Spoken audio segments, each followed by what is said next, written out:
तो मैंने एक जीवन में एक डिवीजन किया ह्यूमन बीइंग का, एरिस्टोक्रेसी एंड कॉमन मैन, सब इसमें आते हैं।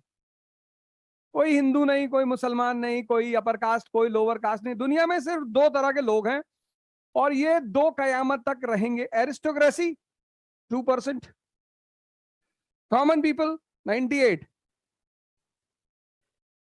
और इसमें जो सबसे बड़ा डिफरेंस है, सबसे बड़ा मेजर, ये कोई भी काम करेगा उसके सेंटर में इंटरेस्ट होगा। कोई भी काम, ये काम करेगा उसके सेंटर में इंटरेस्ट होगा ही नहीं। फियर हो सकता है, इमोशन हो सकता है, बस इसीलिए ये कॉमन है। अभी एक डेवलपमेंट हुई बिहार में, माननीय श्री नीतीश कुमार जी सभी करते हैं, कोई उन्होंने थोड़ी किया है। ऐसा नहीं कि मैं उन्हें कह रहा हूं, सभी करते हैं। Aristocracy, there are no permanent friends, no permanent enemies, only permanent interest. उसके नियम अलग है, उसके कानून अलग है। खैर, हम आज इस बात पर चर्चा करने के लिए नहीं आए हैं। हम चर्चा करने आए हैं सिविल सर्विस की प्रिपरेशन पर, प्रीलिम्स, मेंस, इंटरव्यू। अब ये पूरी प्रिपरेशन,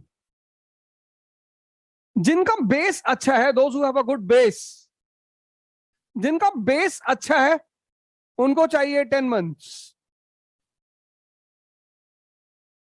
और जिनका बेस नहीं है, those who don't have a base, they need 20 months. Those who have a base, they require 10 months. जिनके कॉन्सेप्ट्स हैं, बेसिक्स क्लियर है, लैटिट्यूड, लॉन्गिट्यूड, फोर्स, मास, इनर्शिया, मोमेंटम, इसको नहीं पढ़ना, उनको चाहिए 10 मंथ्स। और जिन्हें सब कुछ बेस से प्रिपेयर करना है उनको चाहिए 20। 2 साल चाहिए ही चाहिए, किसी भी कीमत पे चाहिए। फिर गाइडेंस चाहिए। इस 20 मंथ्स को यूज कैसे करें? पहला स्टेप क्या होगा, दूसरा स्टेप क्या होगा, तीसरा स्टेप क्या होगा? अब आईएएस की जो प्रिपरेशन है वो यहां से शुरू होती है। It starts from here, pens. This is the starting point. पहला एग्जाम क्या है? Prelims. First examination is prelims, but preparation starts from mains. ये स्टार्टिंग पॉइंट है। ये पहला इंपॉर्टेंट फैक्टर है। पहला एग्जाम ये है, this is the first examination, first step. ये पहला एग्जामिनेशन है, फर्स्ट एग्जाम। लेकिन प्रिपरेशन यहां से नहीं, प्रिपरेशन यहां से होती, शुरू यहां से होती। अब मेंस की जो प्रिपरेशन है, स्कूल, कॉलेज,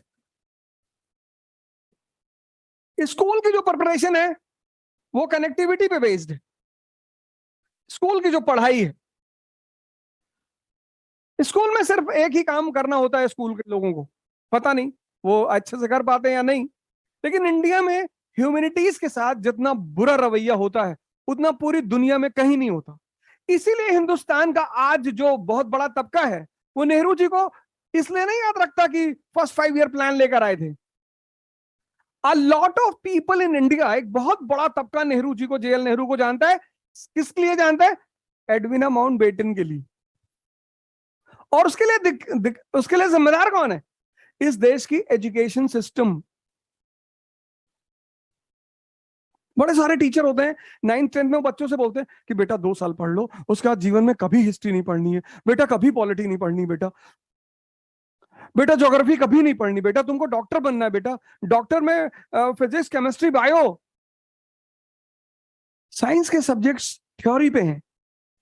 न्यूटन का फर्स्ट लॉ है, उसमें कुछ एनालिसिस नहीं करना। तो ह्यूमैनिटीज के जो सब्जेक्ट है उसका अप्रोच लड़कों का यहां पे होता ही नहीं। मेजॉरिटी यहां लॉ ऑफ कनेक्टिविटी सिखाई जाती है कि Ashoka came out with the policy of Dhamma.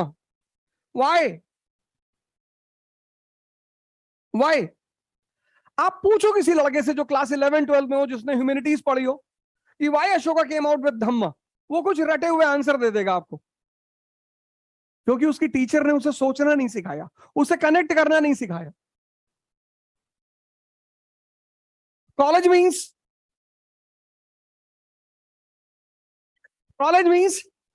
Analysis.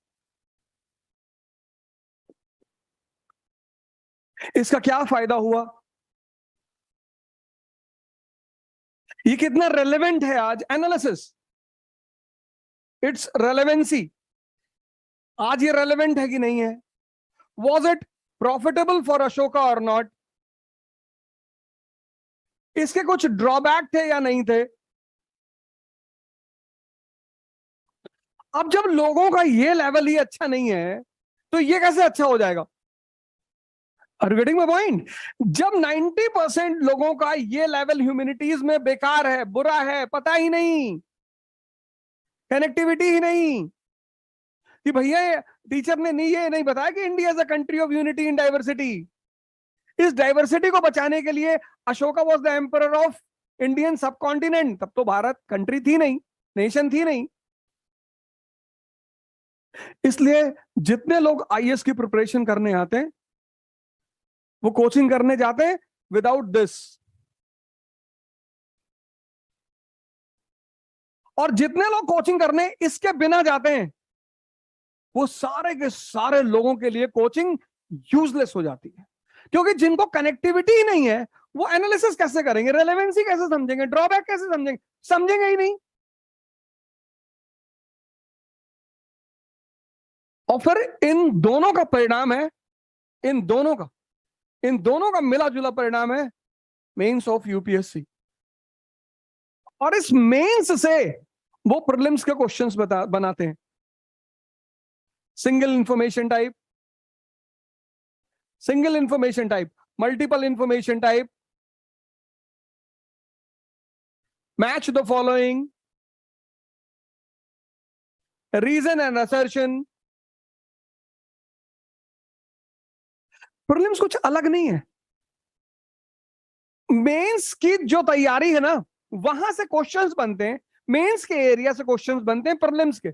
Single information type, Harkha Bai was the wife of, single information. Multiple information, what was true about Alauddin's market policy, match the following, reason assertion।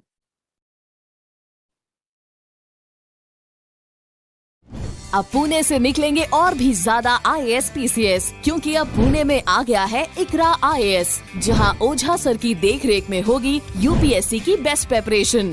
We have best faculties from Delhi. Online and offline batches starts at Ikra IAS by Ojha Sir, Sadashiv Peth, Pune.